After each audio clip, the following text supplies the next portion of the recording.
बहुत बहुत स्वागत आपका कथा के इस क्रम में। और इस क्रम में सबसे अधिक महत्वपूर्ण वे 4 धाम हैं जहां की यात्रा संपन्न करके व्यक्ति मोक्ष का अधिकारी हो जाता है। ये 4 धाम हमारी आस्था के युगों युगों से प्रतीक हैं। बद्रीनाथ सतयुग के प्रतीक हैं तो रामेश्वरम त्रेता युग के साक्षी रहे हैं। द्वारिका वह पुण्य भूमि है जिसे द्वापर के उस अखिलेश्वर को समर्पित माना जाता है और जगन्नाथ धाम हमारे कलयुग में इस धर्म का प्रतिनिधि है। धर्म के 2 पुत्र हुए, एक नर और एक नारायण। दोनों बेहद सात्विक, बेहद अच्छी प्रवृत्ति के। एक दिन लाड़ से उमगी हुई उनकी माता ने प्रसन्न होकर उन दोनों बच्चों से कहा कि तुम मेरे दोनों पुत्र अत्यंत मर्यादित और बहुत अच्छे संस्कार के हो। मेरा मन है, मेरी इच्छा है कि इसके मां के मातृत्व के अतिरिक्त भी मैं तुम्हें कोई वरदान दूं। दोनों बच्चों ने एक ही वरदान मांगा। दोनों ने हाथ जोड़कर मां से कहा, धर्म के प्रति, पिता के प्रति हमारी गहरी रुचि से आप मोहित हैं ही। माता, आप हम दोनों को तपस्वी होने का वरदान दीजिए।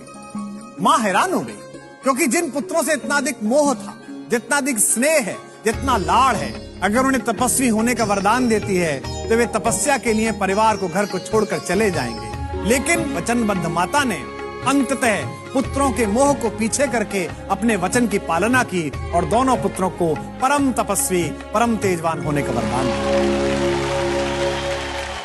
अपनी मां से मनचाहा वरदान प्राप्त करने के बाद नर और नारायण घर परिवार की देहरी को त्याग अपने संकल्पों को हिमालय जैसी ऊंचाई देने के लिए पर्वतों के उस प्रदेश में पहुंचे जहां उन्होंने कठिन तपस्या आरंभ कर दी। बद्रीनाथ वही पवित्र भूमि है जहां धर्म के उन यशस्वी पुत्रों ने सहस्रों वर्षों तक घोर तप किया है।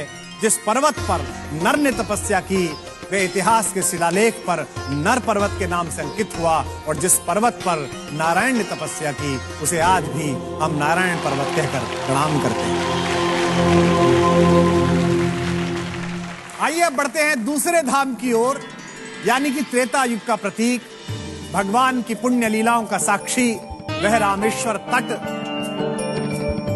जहां अनाचार के विरुद्ध एक तपस्वी के युद्ध का ऐसा उद्घोष हुआ कि विश्व आज भी उस आतताई के खिलाफ भगवान की उस भूमिका को दशहरा और दिवाली के रूप में मनाता है। अपने समय के सबसे अधिक पराक्रमी, बुद्धिमान, तेजस्वी और वंश परंपरा के समस्त गुणों के साथ अभिषिक्त होने वाले अपराधी रावण का वध करने के लिए भगवान मर्यादा पुरुषोत्तम श्री राम ने इसी स्थान पर शिवलिंग की स्थापना की थी। प्रभु ने श्री राम को विजय का आशीर्वाद दिया था और भगवान शंकर इस दुनिया में सत्य के लिए संघर्ष कर रहे हर संकल्प को सहारा देने की अवधारणा तब से लेकर आज तक दोहरा रहे हैं।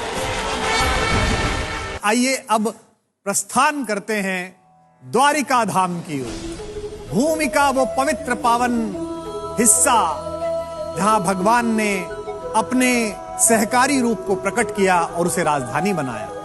कहते हैं कि भगवान श्री कृष्ण के आदेश पर महान महारथी वास्तुशिल्पी विश्वकर्मा ने द्वारिका को बनाया था और उसी द्वारिकापुरी में अपने शासन के कारण माखन चोर द्वारिकाधीश कहलाए। भगवान की राजधानी के बाद कथा के अंतिम पड़ाव में चलते हैं इस जग के नाथ स्वामी जगन्नाथ जी के धाम की ओर। इसे लेकर भी बड़ी रोचक कथा है। एक बार इंद्रद्युम्न नामक एक राजा के स्वप्न में भगवान श्री कृष्ण आए और उन्होंने कहा कि एक बड़े पेड़ के तने में मेरा विग्रह बनवाओ और इसे किसी सुंदर मंदिर में स्थापित करो। श्री कृष्ण तो स्वप्न में आग्रह करके चले गए, पर राजा की नींद उड़ गई। उसे पूरे भारत में ऐसा कोई मूर्तिकार नहीं मिला कि जैसी मूर्ति उसने स्वप्न में देखी थी ऐसी निकाल सके। एक दिन राजा के द्वार पर एक बूढ़ा मूर्तिकार आया और उसने कहा, मैं ये काम करने के लिए तत्पर हूं, किंतु मेरी एक शर्त है। मैं प्रतिमा का निर्माण एक बंद कक्ष में करूंगा और प्रतिमा का निर्माण पूर्ण होने से पहले उस कक्ष का दरवाजा अगर किसी व्यक्ति ने खोला तो काम जहां पर है मैं वहीं पर रोक दूंगा। काम शुरू होने लगा। अंदर से ठक ठक की, कुदाल की, कुरेचने की, रंदे की, घिसने की आवाज आती थी। अचानक बहुत समय के काम के बाद आवाजें बंद हो गई। ठंड का समय था। राजा को उत्सुकता हुई कि आवाज क्यों बंद हो गई। कहीं बूढ़े मूर्तिकार का स्वास्थ्य खराब ना हो गया हो।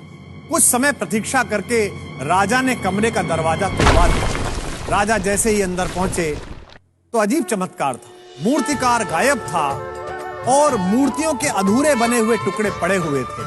वह मूर्तिकार कोई और नहीं, स्वयं कला के सर्जना के देवता भगवान विश्वकर्मा थे। उस कमरे में 3 बड़ी मनहर मूर्ति, जिनमें थोड़ा सा काम बचा हुआ था। राजा ने उस प्रतिमा को उसी कमी के साथ उसी स्थिति में स्वीकार किया और मंदिर में